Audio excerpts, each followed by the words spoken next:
هذه القصيدة مهداة إلى رويشة جمعان بمناسبة زواج أبنائه عادل ونايل.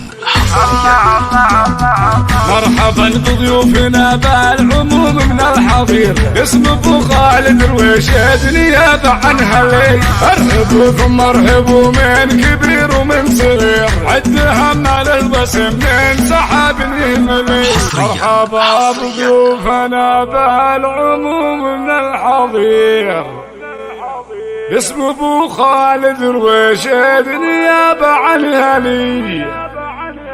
ارحبوا ثم ارحبوا من كبير ومن صغير، عد همال استوديو زفات فرح.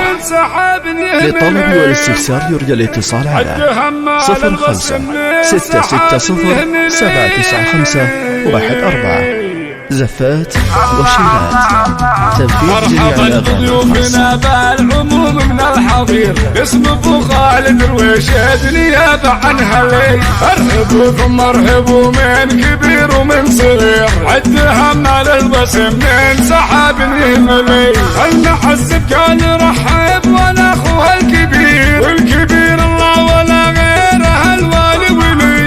الوالها لله تفعل سعود ابو الكثير، كشعاع النور يجلي الظلام وينجلي، كشعاع النور يجلي الظلام وينجلي. دام عز الشجرة اللي لها جمع غفير، الكرم والجود يا وجهه بطالب علي. قدوة العالم بنور القيادة نستنير، هي ملاك سودنا يوم ما يحتدلي. بعد هذا حج واجب نشارك بالمسير، احمد الله واشكره جديد الويملي. ابو خالد رويشة يصير اللي يصير، كل شيء سهل الله علينا يسهلي، كل شيء سهل الله علينا يسهلي. يجتهد بالجود والخير زاد الخير خير، كامل والكامل الله وفي ومجملي. عادل ونايف رويشة غلاهم في الضمير، ليلة الفرسان من الغد والمستقبلي.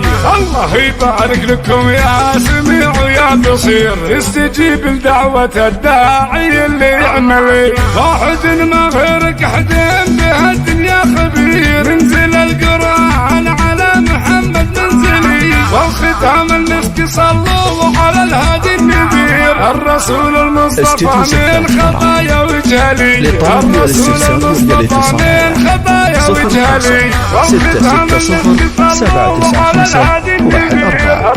زفات وشيلات. تنفيذ جميع الأغاني الخاصة.